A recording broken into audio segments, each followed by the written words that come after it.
नमस्कार दर्शकों, मैं हूं केतन बारिया और आप देख रहे हैं हम तो पूछेंगे। दर्शकों, इस वक्त मैं मौजूद भाईंदर पश्चिम के अंचा चौक पर, जहां पर इससे पहले महाविकास आघाड़ी की और महायुति की भी सभा यहां पर हुई है और दोनों ही सभा काफी आक्रोशित हुई थी और अपने अपने विरोधियों पर हर एक नेता जो है जम के बरसा था। मगर आज यहाँ पर फिर से एक बार एक सभा होने गई अपक्ष उम्मीदवार गीता जैन के द्वारा, जहां पर वाकई सभा पूरी अहिंसा पूर्वक यहाँ पर जो है बताई गई और गीता जैन ने अपने विरोधियों पर, महायुति के उम्मीदवारों को और महाविकास आघाड़ियों पर जो है जमकर आरोप लगाए। तो आपको रूबरू करा दे उस मंच से जहां से गीता जैन ने उन पर कई आरोप लगाए हैं और कई खुलासे हुए और इस मंच से कई वीडियो भी जो है प्रसारित हुए। और इन सभी हमारे महानुभावों से मैं दरखास्त करूंगा कि एक दिया हमें जलाना है। एक दिया क्या कर सकता है दोस्तों? पूरे घर को प्रकाशित कर देती है। मतलब 100% अंधेरा भी रहेगा ना तो एक छोटा सा दिया जो है वो प्रकाशित कर देगा। और हमारे हिंदू धर्म में हमने देखा है कि दिया जलाने के बाद में हम शुभ कार्य करते हैं। और ऐसे ही इस मीरा भाईंदर के विकास के शुभ कार्य की शुरुआत तो 5 साल नहीं 2009 से शुरू है और अभी ये वक्त हो चुका है कि इस बार फिर से चुनाव आए हैं और ये विकास ऐसा ही आगे जारी रहने के लिए मैं हमारे सभी मंच पर उपस्थित करें और हमारी आज की इस सभा को संबोधित करने शुरू करें। आइए मैं सभी महानुभावों से आदरणीय उपस्थित मंच पर सभी आदरणीय माध्यमन आदरणीय विकास भाई के लिए आप भी मंच पर आमंत्रित है। प्रवीण भाई नहीं, आदरणीय परस्पर सरकारिया जी, आदरणीय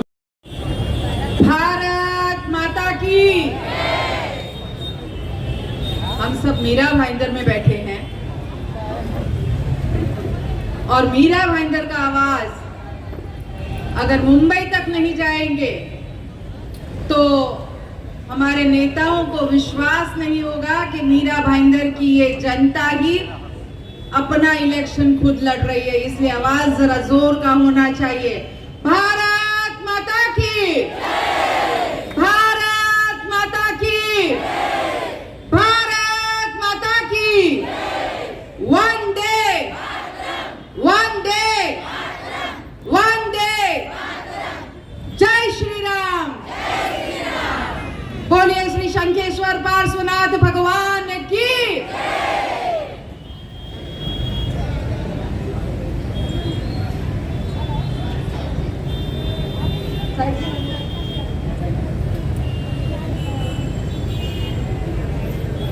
कोई लेटर लेता है, कोई प्रत्यक्ष आशीर्वाद लेता है।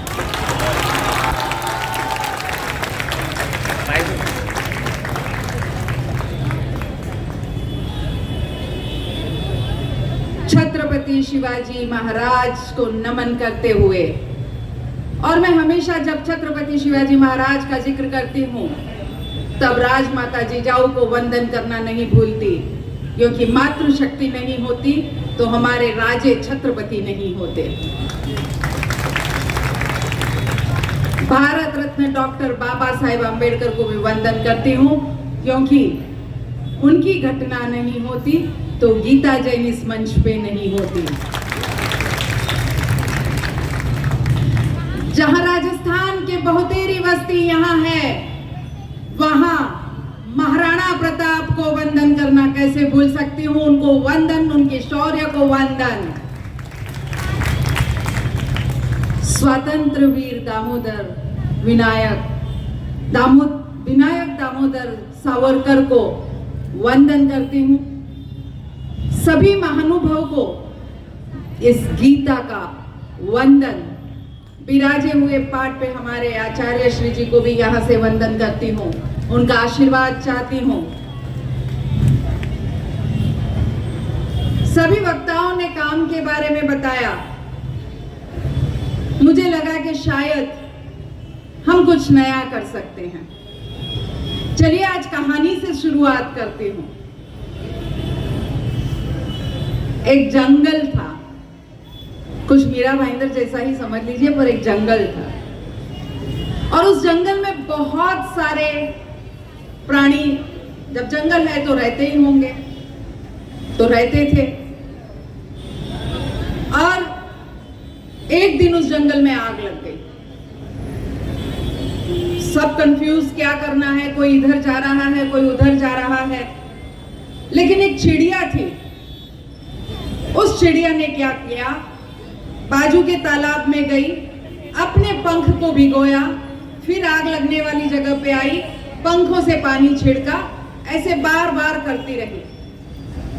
दौड़ने वाले प्राणी उसके नजदीक आए, बोले ये क्या कर रही हो, इससे कोई आग बुझने वाली है? चिड़िया ने जवाब दिया कि अगर आग बुझने नहीं वाली है या बुझने वाली है ये तो वक्त बताएगा, लेकिन जब भी आग बुझेगी तब इतिहास में लिखा जाएगा कि चिड़िया आग बुझाने वालों में थी, लगाने वालों में नहीं थी।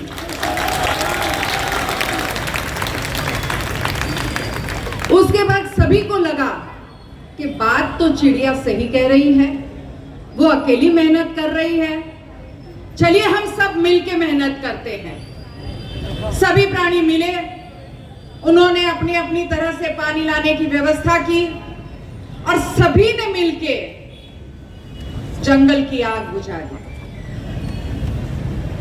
सभी ने मिलके जंगल की आग बुझा दी।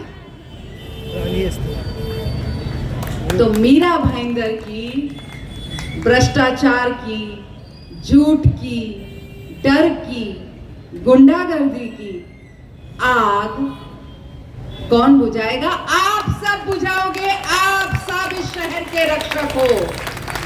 और आइए हमें मिलके इस शहर की ये गुंडागर्दी भ्रष्टाचार की आग को बुझाना है, ताकि इतिहास में जब ये लिखा जाएगा कि 19 से 24 भी अमन शांति का रहा, तो उस इतिहास में एक नाम आप सभी का होगा, आप सभी रक्षक को, इतनी बड़ी जनशक्ति को मैं सलाम करती हूं।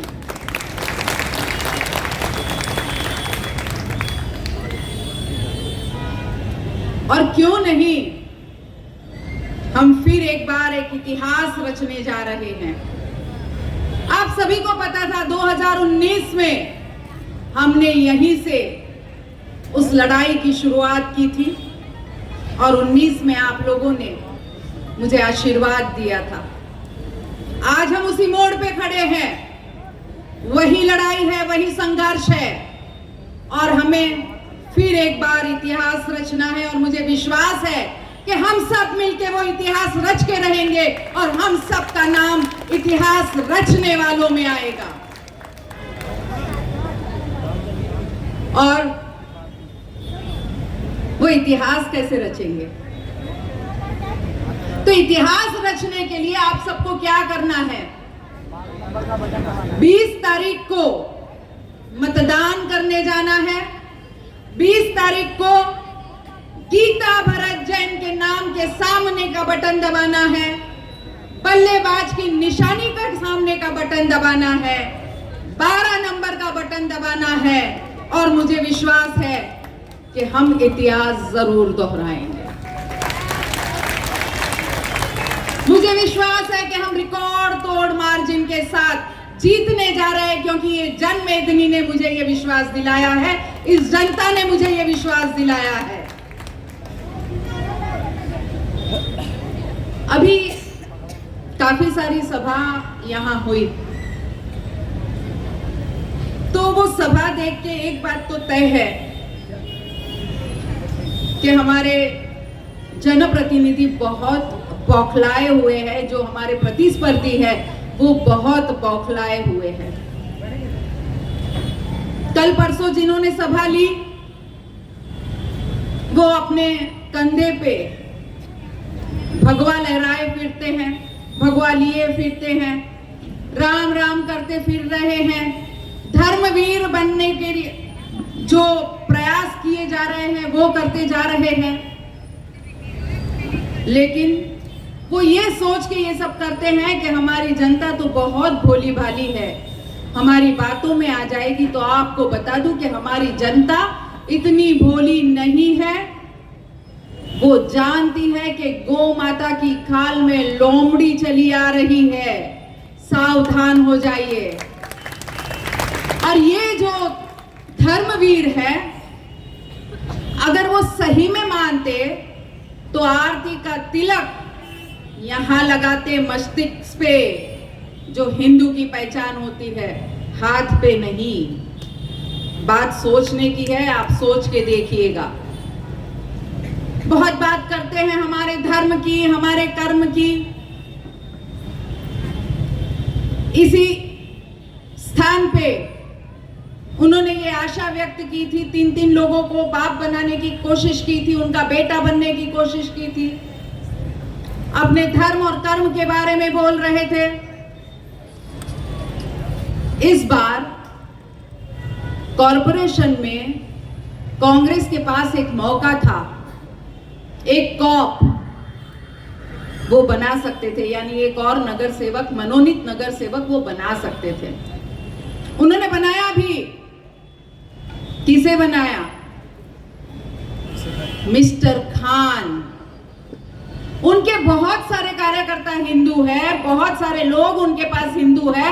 कर्म करते, कर्म करो, हिंदू हिंदू करो, तो क्यों नहीं एक कॉप आप हिंदू बना सके? क्योंकि चुने हुए नगर सेवकों में तो भर भर के उस जाति के थे, आपको फिर उनको बनाने की क्या जरूरत थी?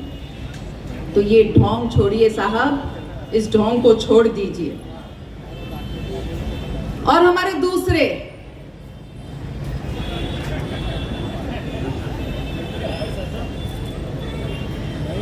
बहुत डरे हुए हमारे दूसरे प्रतिस्पर्धी, 2 दिन से समाचार आ रहे हैं कि तीसरे पायदान पे चले गए हैं, इसलिए कुछ ज्यादा ही डरे हुए हैं।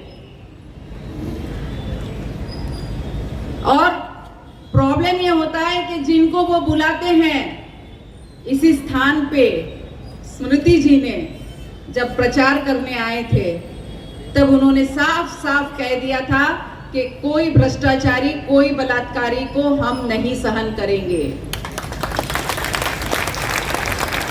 अभी अभी सुमन जी ने कहा, गडकरी जी ने आशा व्यक्त की है और उन्होंने इन शब्दों में कहा है कि बीजेपी के जो पाक है, मैं गुजराती लोगों ने, आपने अगर गुजरात समाचार पढ़ा हो तो बीजेपी के पाक में सड़न हो गई है, उसे साफ करने की जरूरत है। ये गडकरी जी कह रहे हैं, क्योंकि वो भी मीरा भाईंदर को देख रहे हैं वहां बैठे बैठे, तो उन्होंने भी ये बात यहां तक पहुंचाई है। तो ऐसे हमारे दूसरे प्रतिस्पर्धी, जिन पे इतने सारे केसेस है, इनके इतने सारे गुनाह है, और डर के मारे वो जो पसीने पसीने हो रहे हैं, झूठे इल्जाम लगा रहे हैं। क्या झूठे इल्जाम? तो झूठे इल्जाम है कि हमने कत्ल खाना चालू करवाया। अरे हिम्मत है तो जिसने चालू करवाया उसका नाम लेके देखते।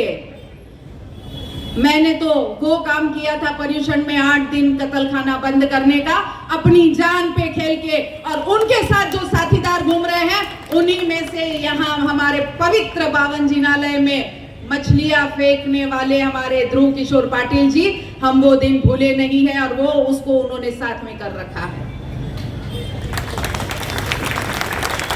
जिस धर्म के लोगों से वो पत्र लिए फिरते हैं वो दिन भूल गए।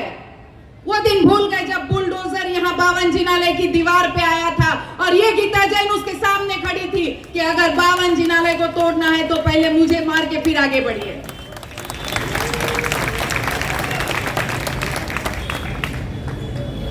और क्या कहते हैं आप लोगों को भ्रम में डालने के लिए कि गीता जैन असली भाजपाई नहीं है। क्या कहते हैं? असली भाजपाई नहीं है। तो भाई 2019 में सिर्फ 24 घंटों में अगर किसी ने बीजेपी को समर्थन दिया था तो एकमात्र आमदार गीता जैन थी। और क्या गीता जैन को वोट मतलब उनको वोट? ये डर के मारे उनके मुंह से बार बार ये शब्द निकल रहे हैं। 2019 में तो आपने ये नहीं कहा था, फिर 2024 में ये क्या बात हो गई कि उनको वोट यानी गीता को वोट?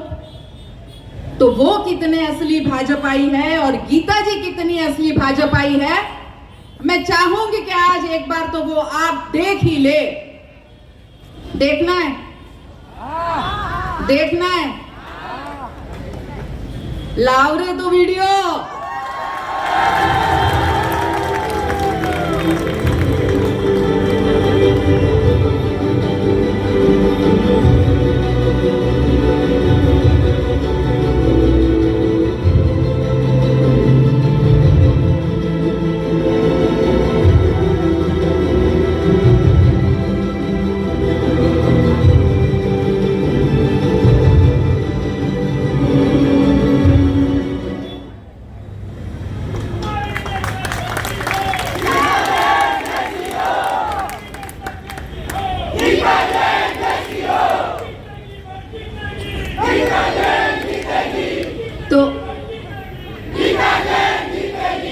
तो 2019 में सिर्फ 24 घंटे में अगर किसी ने समर्थन दिया था देवा भाऊ, तो वो थी गीता जैन बिन शर्त।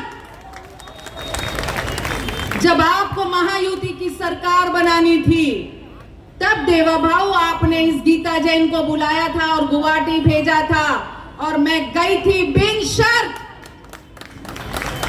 और जब जब हमारी पार्टी को जरूर पड़ी, परिषद हो, राज्यसभा हो, राष्ट्रपति हो, तब तब इस गीता जैन ने आपको मदद की है बिन शर्त। और मैं तो हूं असली भाजपाई। अब नकली भाजपाई का सुन लो। अभी अभी वीडियो देखा था, एक दिन तो उन्होंने इस्तीफा दे दिया था।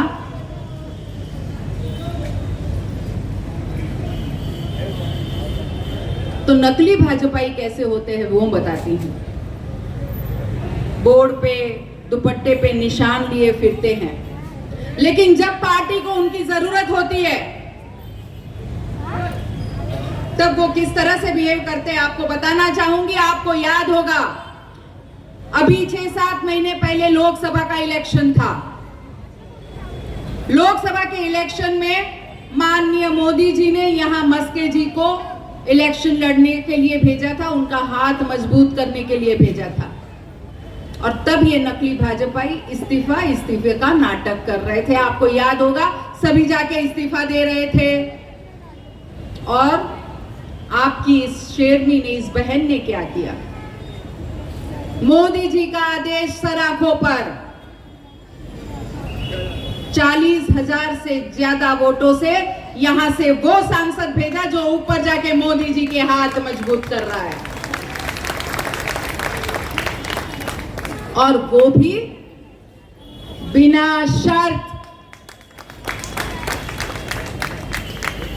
और अब उन्होंने ये अधिकार ले लिया है कि वो आपको सिखाए कि असली और नकली भाजपाई क्या होते हैं। तो इसीलिए मुझे आपको बताने की जरूरत थी कि असली और नकली भाजपाई क्या होते हैं। और असली भाजपाई हमेशा अपने वचन के पक्के होते हैं। जैसे 2019 में इसी अहिंसा चौक से मैंने आप लोगों को वादा किया था, मोदी तुझसे बैर नहीं, मेहता तेरी खैर नहीं। वो बात याद आ गई, वो बात याद आ गई। तब सबने यही नारा मेरे साथ लगाया था, तो मुझे लगा अहिंसा चौक से इस नारे को तो जरूर याद दिलाना चाहिए। मैंने इस अहिंसा चौक पे जब ये नारा लगाया था और आप लोगों को वचन दिया था, इस पवित्र स्थान से मैंने ये वचन दिया था कि मैं जाके तुरंत ही बीजेपी को ज्वाइन करूंगी, वो मैंने पाला था। आज फिर जब मैं जीतने जा रही हूं, मैं जरूर जीतूंगी। आपसे ये वादा करती हूं कि मोदी जी का साथ तब भी मैंने दिया था, मोदी जी का साथ आगे भी मुझे देना है, क्योंकि भाई मेरे कदम और कहीं उठते ही नहीं है।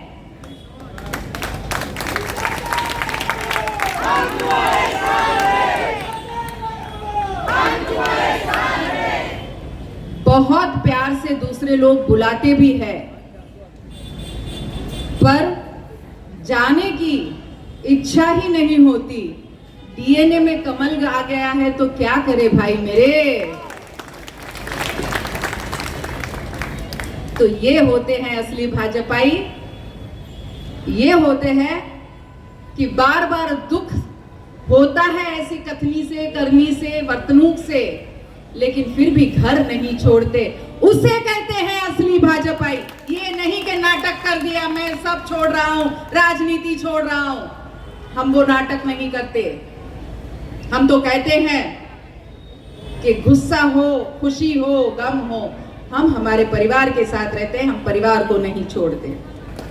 और इसीलिए फिर एक बार दोहराती हूं इस पवित्र अहिंसा चौक से कि आप बिल्कुल ये ना समझे कि आप अगर मुझे वोट देंगे तो कहीं और जाएगा।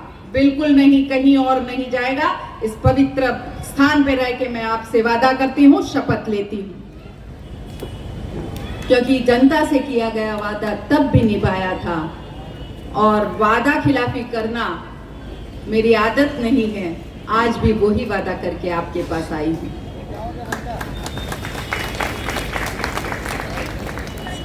तो फिर आपको विश्वास दिला दिया कि आपके वोट बिल्कुल बटने वाले नहीं हैं, कटने वाले नहीं हैं।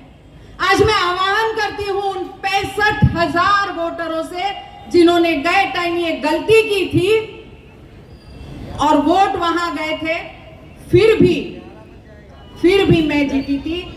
आज उन 65,000 लोगों से आह्वान करना चाहूंगी कि अब के तो बता ही दीजिए कि असली भाजपाई कौन है। और वो 65 के 65,000 वोट गीता जैन को जाएंगे और बहुत बड़े मार्जिन से गीता जैन जीतेगी। और ये इस गीता का वादा है मेरी इस कृष्ण समान जनता को। ये गीता वादा करती है, आप सभी मेरे कृष्ण हैं और कृष्ण ही आपको पता है कि गीता का सार है। मेरे काम सभी ने बहुत बताए।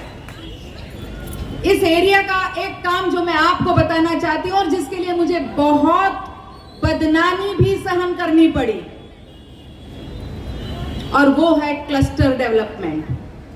बार बार आरोप लगाए गए कि ये क्लस्टर डेवलपमेंट के बहाने ये अपनी रोटी सेकना चाहते हैं। तो मैं आपको बता दूं, एक थाली में सभी चीजों के साथ मैं क्लस्टर डेवलपमेंट की मिठाई ले आई हूं।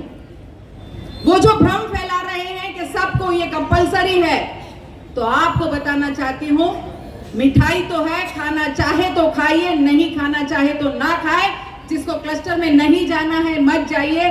अभी तो नई एफएसआई का ये रूल आ गया है कि पुरानी बिल्डिंगों की एफएसआई फ्रीज कर दी गई है। और ये बात तब मैंने कही थी कि क्लस्टर जब आया था हमारे पास ये रूल नहीं था। और ये रूल होने के बाद भी मैं दावा करती हूँ कि जो बिल्डिंगें क्लस्टर डेवलपमेंट के तहत रीडेवलप होगी उन्हें जरूर फायदा होगा, उन्हें जरूर बड़े घर मिलेंगे, उन्हें बेटर रहने के स्थान मिलेंगे और सभी एमिनिटीज के साथ मिलेंगे। मैं इस मंच से जो कहती हूं, आप जीआर देख ले या किसी एक आर्किटेक्ट को बिठा दे मेरे सामने, अगर वो कहे कि मैंने झूठ कहा है तो फिर वादा करती हूं कि आपके सामने फिर कभी वोट मांगने नहीं आऊंगी।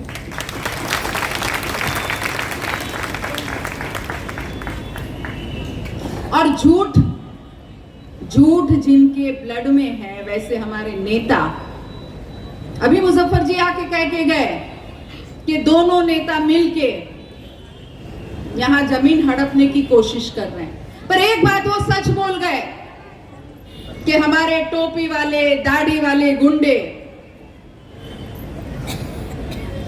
यहां आएंगे, जमीन हड़पेंगे। बिल्कुल मेहता जी, आप और मुजफ्फर जी मिलके टोपी वाले को भी लाएंगे, दाढ़ी वाले को भी लाएंगे और हमारी जमीन हड़पेंगे, ये हमें पता है। सच उनके मुंह से निकल गया और आप सावधान रहिए। आप सावधान रहिए ऐसे लोगों से जो आपकी जमीन हड़पने आए हैं। आपकी जमीन, आपका घर सुरक्षित रखना है तो आपके पास एक ही पर्याय है, एक ही पर्याय है,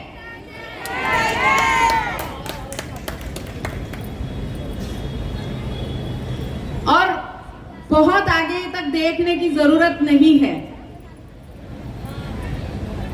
बहुत गर्व के साथ कहते हैं कि ऐसा club 7-Eleven club Meera Bhayandar की शान है, ऐसे कहते सुना है आपने? तो जमीन हड़प के बनाया गया ये क्लब इस बात का गवाह है कि उनकी मंशा क्या है।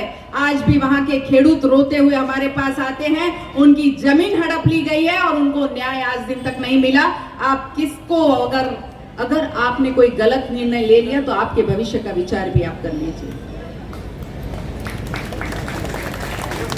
आज मैं उस जगह खड़ी हूं जिस जगह से मेरी यादें जुड़ी हुई है। 84 में मैं यहां बहू बन के आई थी, उसके पहले मैंने भाईंदर देखा नहीं था। 84 में 40 साल पहले मैं यहां बहू बन के आई थी और जैसा अभी पॉडकास्ट में सुना, मैंने सर पे हंडे लेके उस कांग्रेस ऑफिस के कॉर्नर से पानी इस आकाश गंगा की बिल्डिंग में लेके गई हूं और मुझे पता है यहाँ लोगों की पानी की हालत क्या थी तब। 84 याद कीजिए, यहाँ कुछ लोग बैठे होंगे जिन्होंने उस समय ये नारा लगाया था, है कोई माई का लाल पानी लाएगा मीठा लाल। 4 हाथ उठ गए, 4 पुराने लोग यहाँ बैठे हैं। यस काका, आप भी बैठे हैं। और क्या यहाँ चल रहा है मैं आपको बताना चाहती हूँ। धमकियां आ रही है मेरे कार्यकर्ताओं पे, धमकियां उनको उठवा के लेके जा रहे हैं, लेकिन आप इस नारी को नहीं डरा सकते। मैं आपको विश्वास दिलाती हूँ कि वो मुझे नहीं डरा पाएंगे। मर्दानगी अगर आप में दिखानी है, ये छोटी छोटी हरकतें करके क्या मर्दानगी दिखा रहे हैं।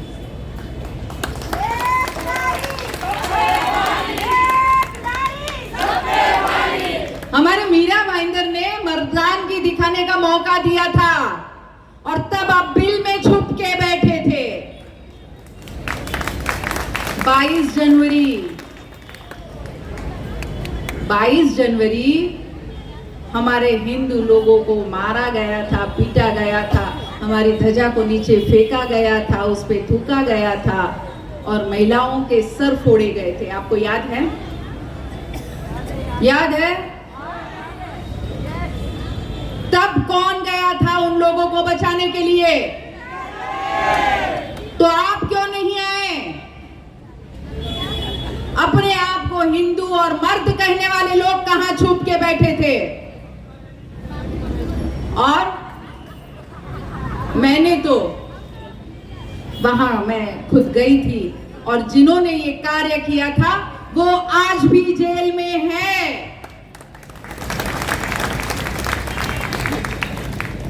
तो जब मेरे परिवार पे आंच आई, ये मीरा भाईंदर मेरा परिवार है, मेरे परिवार पे जब आप आंच आई तो यहां बहू बन के आई हुई आपकी ये बहू, आपकी भाभी अपने परिवार को बचाने के लिए सबसे पहले खड़ी थी।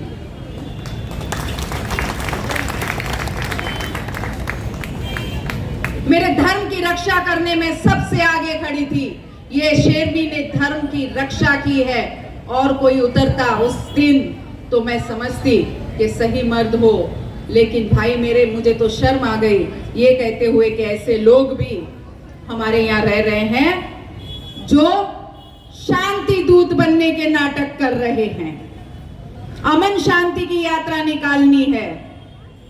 आज जिस परिसर में आप बैठे हैं उस परिसर में भी कुछ ऐसे लोग थे जो हमारी बहन बेटियों को तकलीफ दे रहे थे। अगर यहाँ के लोग बता सके कि ये एरिया किसने इतना साफ कर दिया, किसने हमारी बहन बेटियों की इज्जत बचा दी, कौन लड़ रहा था हमारी बेटियों के लिए,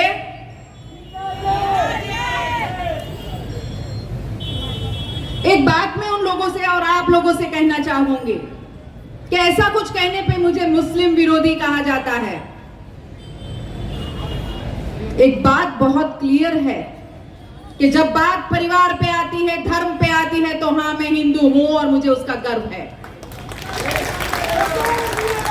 और मैं अपने धर्म की रक्षा जरूर करूंगी। बात जब सनातन धर्म पे आती है, मेरे जैन धर्म पे आती है, तब मैं उठ खड़ी होंगी मेरे धर्म की रक्षा के लिए, फिर चाहे कोई मेरी केबिन में एक मछली और कोई तले के घुसाए। पर बात जब जनप्रतिनिधि की आएगी, तब मैं इस शहर के हर बच्चे, बूढ़े, महिला का काम करने के लिए बाध्य हूं।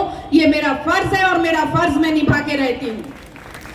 और तब मैं जात पात धर्म नहीं देखती। तो उसके लिए क्या कहते हैं, ये तो सिर्फ उत्तन का काम करती है, मच्छीमारों का काम करती है, मुसलमानों का काम करती है, वहां सीसीटीवी। अरे भाई मेरे, मैंने इतने सारे काम किए, पानी लाया मैंने। आपको याद है कि नहीं, उन्होंने एक बार कहा था इस यहीं से या कहीं और वेस्ट में से ही कि अगर मुझे वोट नहीं दिया तो मैं मेट्रो में बैठने नहीं दूंगा। याद है कि नहीं आपको? वो कोशिश तो वही कर रहे हैं, कोशिश तो वही कर रहे हैं कि आप मेट्रो में नहीं बैठो, और इसीलिए उन्होंने वो जमीन अपने नाम कर रखी है। लेकिन वायदा मैं करती हूं कि काम हमारे शहर का कहीं भी रुकने नहीं दूंगी, चाहे वो मेट्रो न बनाने दे, बना के रहूंगी। आपको वादा करती हूं कि 3 महीने में आप काशीगांव से और अगले साल के अंत तक आप सुभाष चंद्र बोस मैदान से मेट्रो में जरूर बैठोगे।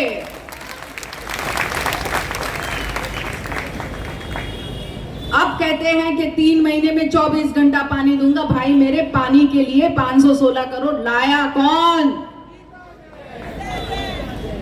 महावीर भवन और यूपी भवन, जो इसी मंच से मैंने वायदा किया था। मेरे हस्बैंड कभी भी मेरे साथ नहीं आते। आज मैंने उनको कहा है कि आपको आना पड़ेगा, क्योंकि इस मंच से हम दोनों ने उठ के वायदा किया था कि यहाँ महावीर जैन भवन भी बनेगा, यूपी भवन भी बनेगा, और दोनों का भूमि पूजन मैंने कर लिया है। मेरे 9 वचन को याद करिएगा। मेरे 9 वचन में से ये भी 2 वचन थे। टोल हटाऊंगी, ये भी मेरा 9वां वचन था। हुए कि नहीं पूरे? ये इस पवित्र जगह का भी कमाल है। मैंने 9 वचन इसी जगह से दिया था, और आज मैं गर्व से कहती हूं कि इसी जगह से मैं ऐलान करती हूं कि मैंने वो वचन पूरे किए हैं। काम जरूर स्टार्ट हुआ है, कोरोना की वजह से आज मैं आपको काम शुरू किया वो दिखा सकती हूँ, लेकिन 9 के 9 वचन मैंने पूरे जरूर किए हैं। और ये मेरी महानता नहीं, इस पवित्र जगह पे मैंने वो वचन दिए थे, इसलिए दादा गुरुदेव की कृपा से ये वचन पूरे हुए, ये मेरा मानना है।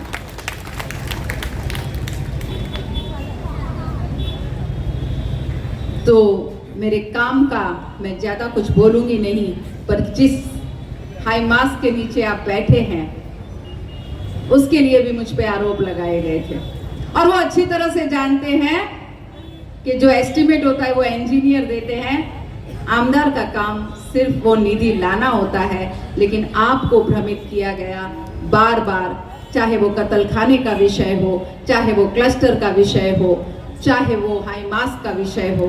उन्होंने हर बार ये कहने की कोशिश की कि मैं भ्रष्ट हूं। आज मैं इस मंच से ऐलान करती हूं कि भ्रष्टाचार का एक भी केस छोड़िए, कोई अपने मुंह से कह दे कि मैंने इस तरह से भ्रष्टाचार किया और साबित करके दिखा दे, कल से मैं ऐलान कर दूंगी कि मैं आपके पास वोट मांगने नहीं आऊंगी।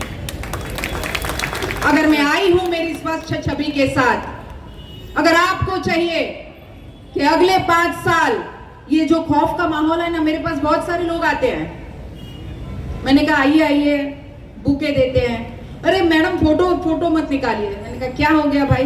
अरे फोटो दिखेंगे तो फिर वापस धमकी आएगी। आप सोचिए, आपके कहीं आने जाने की स्वतंत्रता को भी छीना जा रहा है, तो चुन के आ गए तो और क्या क्या छीन लेंगे। मैं बताऊं क्या क्या छीन लेंगे? आपकी स्वतंत्रता छीन लेंगे, आपकी बची कुची जमीन छीन लेंगे, आपके बहन बेटियों की इज्जत पे आंच आएगी, आपके हर वो अधिकार छीन लेंगे जिसके आप हकदार हो, आपके बच्चों से स्कूल छीन लेंगे, आपके बच्चों से कॉलेज जाने का हक छीन लेंगे, यहाँ के युवाओं से रोजगार छीन लेंगे और कहेंगे रहो मेरे गुलाम बनके। अगर आपकी कल्पना में वैसा मीरा भाईंदर है तो कोई और सोच करना। और अगर आपको चाहिए अमन चैन के 5 और साल, बिना खौफ के 5 और साल, बिना हफ्तेखोरी के 5 और साल, यहाँ मेरे फेरी वाले भाई बैठे हैं, परसों मेरे पास आए थे, बोले मैडम हम आपके इस 5 साल के राज में बहुत सुरक्षित है, नहीं तो हमारी तो गाड़ियां रात को टूटती थी और नहीं तोड़ने के भी पैसे लेते थे। बराबर है मेरे भाई? बराबर है? अब आए क्या 5 साल में कोई?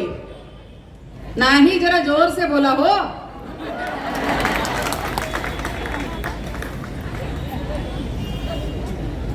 तो सभी भाइयों को मैं फेरी वाले भाई यहाँ से दिख रहे हैं, आपको थोड़ी सी प्रॉब्लम हो रही है उसकी भी माफी मांगती हूँ। मैंने कोशिश की कि आपका बिजनेस खराब नहीं हो और हमारी सभा हो जाए। तो मैं आपसे पूछना चाहती हूँ, क्या आपको रात को गाड़ी टूटती थी? टूटती थी। 5 साल में शांति थी? ऐसे तो बहुत सारे वर्ग हैं जो डरे हुए हैं।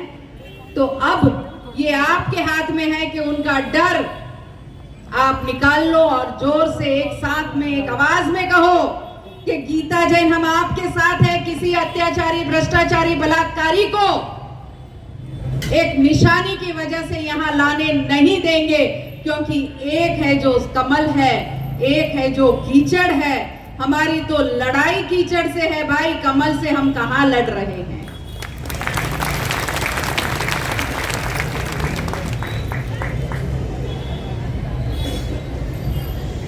एक और बात जाते जाते याद आ गई, मंदिर के परिसर में बैठी हूं। आज शायद वो वीडियो नहीं है, नहीं तो मैं भी बोलती, लावरेते वीडियो जिसमें उन्होंने अपनी आमदार निधि बालेशाह पीर दरगाह को दी है। हम बाद में देख लेंगे। और गीता जैन ने क्या निधि लाई है? ये जो परिसर देख रहे हैं ना मंदिर का, इस मंदिर के लिए निधि लाई है, और सबसे बड़ी 5 करोड़ 75 लाख की निधि। अरे आपको अगर विश्वास नहीं हो तो आप दरगाह पे जाके देखिए, उस काले पत्थर पे अभी भी नाम है आमदार नरेंद्र मेहता का। जो दरगाह है जहां 100 रुपए में धर्मांतर यानी हमारी बच्चियों को फंसा के निकाह कराया जाता है, वैसे दरगाह में उनकी निधि लगी हुई है, उनका फंड लगा हुआ है। और मुझे गर्व तब होता है जब मेरी निधि से धारावी मंदिर का जीर्णोद्वार हो रहा है 5 करोड़ 75 लाख की निधि से। तो हिंदू कौन हुआ भाई मेरे? तो असली को पहचानिए। हमारे तो यहाँ राजस्थानियों में नकली चीजें लेने का रिवाज ही नहीं है। अरे हम तो असली घी खाने वाली प्रजा है, नकली तो कुछ पसंद ही नहीं करते। तो नकली को कहिए बाय बाय, असली को कहिए आइए।